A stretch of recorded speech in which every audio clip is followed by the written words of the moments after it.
ఈ tight four skin బెల్నైటిస్ ఉన్నవారు కానీ ఫిబోసిస్ ఉన్నవారు కానీ ఫోర్ స్కిన్ని బలంగా వెనకలికి లాగినట్లయితే పెన్నిస్ ఎందుకు పనికి రాకుండా మీ పెన్నిస్ పైన ఉన్న స్కిన్కి చిట్ట చివరి భాగంలో క్రాక్స్ లాగా వస్తున్నాయా? అది మీ పెన్నిస్కి మీ ఫోర్ స్కిన్నే ఉరితాడేంత డేంజర్ కూడా జరిగే ఛాన్సెస్ ఉంటాయి.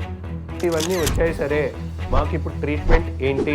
యాంటీబయాటిక్ వాడితే సరిపోతుంది. మీరు కనుక డయాబెటిక్ అయ్యుండి మీ పెన్నిస్ పైన ఉన్న స్కిన్కి చిట్ట చివరి భాగంలో క్రాక్స్ లాగా వస్తున్నాయా అండ్ లేడీస్తో కలిసిన తర్వాత ఆ క్రాక్స్ బాగా ఇబ్బంది పెట్టడం లేదా అక్కడ నుంచి వైట్ డిశ్చార్జ్ లాగా బ్యాడ్ స్మెల్ వచ్చేలా ఉందా? అయితే ఈ వీడియో మీకోసమే. Let's start the video.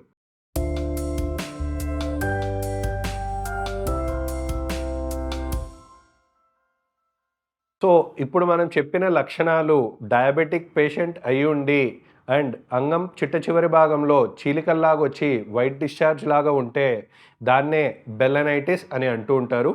అసలు బెల్లనైటిస్ అంటే infection of the head of the పెన్నిస్ అంటాం. మనకు పెన్నిస్లో కూడా బాడీ అనే ఒక పార్ట్ ఉంటుంది, హెడ్ అనే ఒక పార్ట్ ఉంటుంది. చిట్ట చివరి భాగాన్ని మనం హెడ్ ఆఫ్ ద పెన్నిస్ అంటాం. ఈ పెన్నిస్ పైన ఉన్న కవరింగ్ నే మనం ఫోర్ స్కిన్ ఆర్ పూర్వ చర్మం అంటూ ఉంటాం. జనరల్లీ ఏం జరగాలి, ఫోర్ స్కిన్ అనేది వెనకలికి ముందరికి ఫ్రీగా వస్తూ క్లీన్ చేసుకోవడానికి సులువుగా ఉండాలి.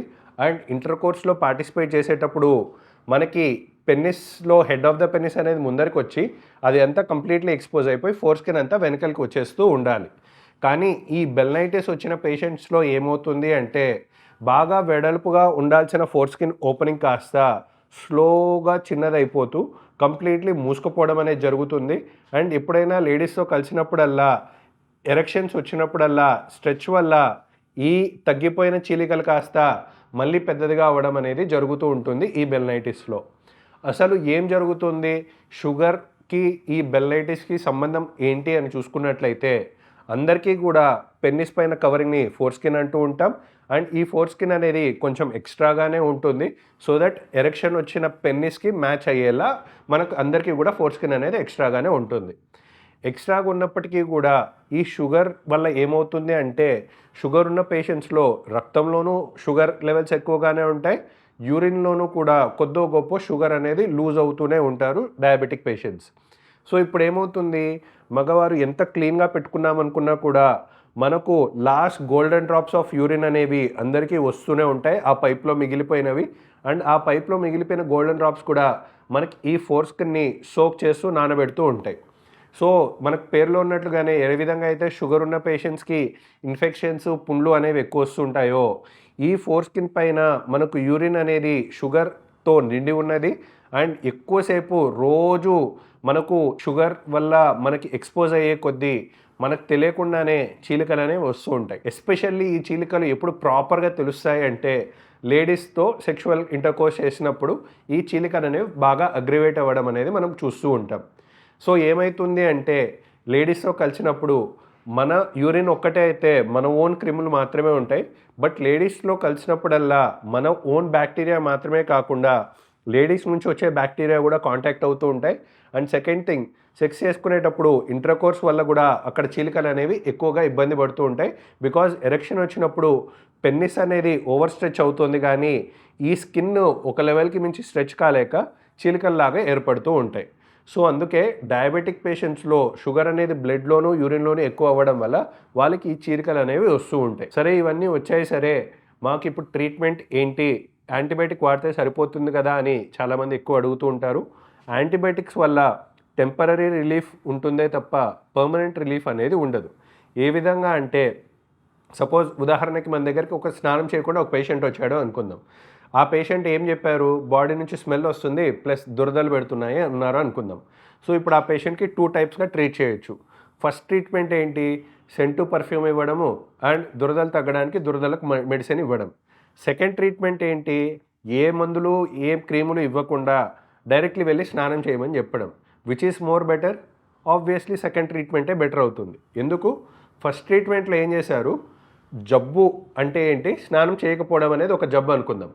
స్నానం చేయకపోవడం వల్ల వచ్చిన సిమ్టమ్ ఏంటి, బాడీ నుంచి స్మెల్ రావడం కానీ దురదలు రావడం కానీ. ఫస్ట్ ట్రీట్మెంట్లో ఏం చేశారు, స్మెల్ ఉంది కదా అని సెంట్ ఇచ్చారు, దురదలు ఉన్నాయి కదా అని దురదలకు మందులు ఇచ్చారు. సిమ్టమ్ని ట్రీట్ చేశారే తప్ప డిసీజ్ని ట్రీట్ చేయలేదు. అదే సెకండ్ ట్రీట్మెంట్‌లో ఏం జరిగింది, సింప్టమ్స్‌ని ఏం పట్టించుకోకుండా డైరెక్ట్‌లీ డిసీజ్‌ని ట్రీట్ చేయడం జరిగింది. అంటే స్నానం చేయని వాడిని స్నానం చేయడమే ట్రీట్మెంట్. సో, అదే విధంగా ఇప్పుడు మనం రివర్సిబుల్ ఏంటి, ఇర్రివర్సిబుల్ ఏంటి అని చూసుకుందాం. షుగర్ అనేది పోయేదా? పోయేది కాదు. లేడీస్‌తో కలవడం అనేది పోయేదా? అది జరిగేది కాదు. యూరిన్ అనేది రాకుండా పోతుందా? ఇదేది జరగదు. సో, డిసీజ్‌ని తగ్గించుకోవడానికి మనకు ఇవన్నీ ఏవి తగ్గించుకునేవి ఆర్ ఆపగలేవి కాదు కాబట్టి, ఏదన్నా డిసీజ్‌ని మోడిఫై చేయగలము అంటే, ఫోర్ స్కిన్ అనేది ఉంటేనే కదా ఇన్ఫెక్షన్స్ అనేవి వచ్చేది. ఫోర్ స్కిన్నే లేకుండా ఆ ముందర భాగాన్ని ఫోర్ స్కిన్‌ని తీసేస్తే, ఇకపైన స్కిన్ అనేది లేదు కాబట్టి, స్కిన్ ఇన్ఫెక్షన్ అయ్యే ఛాన్స్ ఉండదు. అండ్ ఈ వైట్ డిశ్చార్జ్ గానీ, ఈ ర్యాషెస్ లాగా రావడం, దురదలుగా రావడం గూడా జరగదు. అందుకే ఎవరికైతే మగవారికి షుగర్ అనేది మీకుంది అండ్ మీకు గనుక ఫోర్ స్కిన్ పైన క్రాక్స్ వచ్చి మీకు ఇబ్బంది పెడుతుందంటే మాత్రం ఖచ్చితంగా సర్జరీ చేసుకోవాల్సొస్తుంది. ఎందుకంటే మెడిసిన్స్ వల్ల గానీ, క్రీమ్‌ల వల్ల గానీ మీకు కేవలం టెంపరరీ రిలీఫ్ వస్తుందే తప్ప, పర్మనెంట్ రిలీఫ్ అనేది మాత్రం కేవలం సర్జరీ వల్లనే జరుగుతుంది. వీటిలో ఒకవేళ ట్రీట్మెంట్ తీసుకోకపోతే ఎటువంటి కాంప్లికేషన్స్‌కి దారితీస్తుంది అని చూసుకుంటే, మనకు చెప్పినట్టుగానే క్వాలిటీ ఆఫ్ లైఫ్ బాగా ఇబ్బంది పెడుతూ ఉంటుంది. ఆ వైట్ సెక్రీషన్స్ కుళ్ళు పదార్థాలన్నీ చేరడం వల్ల తీవ్రమైన దురదలు అవన్నీ వస్తుంటాయి. ఎస్పెషల్లీ నైట్ టైమ్‌లో ఎక్కువ అవుతూ ఉంటుంది. అది కాకుండా దీంట్లో ఇంకొక మెయిన్ సైడ్ ఎఫెక్ట్ ఏంటి అంటే, ఇక్కడ ఇబ్బంది పడేది కేవలం మగవారు మాత్రమే కాదు, ఆడవారు కూడా. ఎందుకు అంటే ఇంటర్‌కోర్స్‌లో పార్టిసిపేట్ చేసినప్పుడు definitely there will be transfer of bacteria కాబట్టి, మనకున్న ఇన్ఫెక్షన్ కాస్త లేడీస్‌కెళ్ళడం జరుగుతుంది. అండ్ ఒకవేళ పొరపాటున మళ్ళీ మనకు ఇన్ఫెక్షన్ తగ్గిపోయినా, మళ్ళీ లేడీస్‌తో కలిసినప్పుడు వాళ్ళకిచ్చిన ఇన్ఫెక్షన్ మళ్ళీ మనకు కాంటాక్ట్ అవుతూ ఉంటుంది. సో, ఈ విధంగా ఒకరికొకరు ఇన్ఫెక్షన్ ఇచ్చిపుచ్చుకుంటూ ఉన్న పుణ్యకాలం కాస్త ఇద్దరు దూరంగా ఉండడమే సరిపోతూ ఉంటుంది. ఇవన్నీ కాకుండా ముఖ్యంగా ఇంకొక డేంజరస్ కాంప్లికేషన్ ఏం జరగవచ్చు అంటే, ఎస్పెషల్లీ హీట్ ఆఫ్ ద మూవ్‌మెంట్‌లో మనం అనుకున్నట్టుగానే జనరల్లీ సెక్స్ చేసేటప్పుడు ఏం జరగాలి? హెడ్ ఆఫ్ ద పెనిస్ అనేది ముందరికి రావాలి. ఫోర్ స్కిన్ అనేది వెనకాలకి వెళ్ళిపోతూ ఉండాలి. ఇప్పుడు అది జరగట్లేదు. కానీ హీట్ ఆఫ్ ద మూవ్‌మెంట్‌లో ఎప్పుడైనా మనం వైలెంట్‌గా ఫోర్ స్కిన్‌ని వెనకలికి లాగినట్లయితే, ఆ ఫోర్ స్కిన్ అనేది వెనకలికి వచ్చి టైట్‌గా ఇరుక్కుపోయే ఛాన్సెస్ ఉంటాయి. ఏ విధంగా అంటే, జస్ట్ ఒక సింపుల్ ఎగ్జాంపుల్‌తో కంపేర్ చేసుకున్నట్లయితే, ఈ వేలునే పెన్నిస్ అనుకుందాం. ఈ వేలుకి యేసుకునే ఉంగరాన్నే ఫోర్ స్కిన్ అనుకుందాం. ఫోర్ స్కిన్ వెడల్పుగా ఉన్నంత వరకు ఎన్నిసార్లన్నా వెనకలికి, ముందరికి ఫోర్ స్కిన్ అనేది అనుకోవచ్చు. బట్ అదే ఈ ఉంగరం గనుక బాగా వెడల్పుగా ఉండాల్సింది బాగా టైట్ అయిపోతే, లైక్ మగవారికి లేడీస్ యొక్క రింగ్ ఇచ్చి వేసుకోమంటే ఏ విధంగా అయితే మనకి ఇక్కడే టైట్ అయిపోతుందో, మనం ఒకవేళ టైట్ అయిపోతే ఈ ఉంగరాన్ని పక్కన పెట్టేయాలి. బట్ అదే ఉంగరాన్ని బాగా ఫోర్స్‌ఫుల్‌గా పుష్ చేసినట్లయితే, ఏ విధంగా అయితే ఈ ఉంగరం ఇక్కడికెళ్ళి టైట్‌గా ఇరుక్కుపోయి ఈ వేలునంతా ఉబ్బేలా ఏ విధంగా అయితే చేస్తుందో, అదే విధంగా ఈ టైట్ ఫోర్ స్కిన్ బెల్నైటిస్ ఉన్నవారు గానీ, ఫిబోసిస్ ఉన్నవారు గానీ, ఫోర్ స్కిన్‌ని బలంగా వెనకలికి లాగినట్లయితే, అది మీ పెన్నిస్‌కి మీ ఫోర్ స్కిన్నే ఉరితాడేంత డేంజర్ గూడా జరిగే ఛాన్సెస్ ఉంటాయి. ఒకవేళ ఇలా ఉరితాడులాగా మారినట్లయితే దాన్నే పారాఫిమోసిస్ అని అనడం జరుగుతుంది. ఫిమోసిస్ గానీ, బెల్నైటిస్ అనేది గానీ అంత ఎమర్జెన్సీ కండిషన్స్ కాదు గానీ, వన్స్ ఈ పారాఫిమోసిస్ అనేది వస్తే మాత్రం ఇది ఖచ్చితంగా ఎమర్జెన్సీ అనే చెప్పాలి. ఎందుకు అంటే ఈ టైట్ ఫోర్ స్కిన్ అనేది ఇక్కడ ఇరుక్కుపోవడం వల్ల ఈ పెన్నిస్ అనేది బాగా ఉబ్బిపోవడం జరుగుతుంది.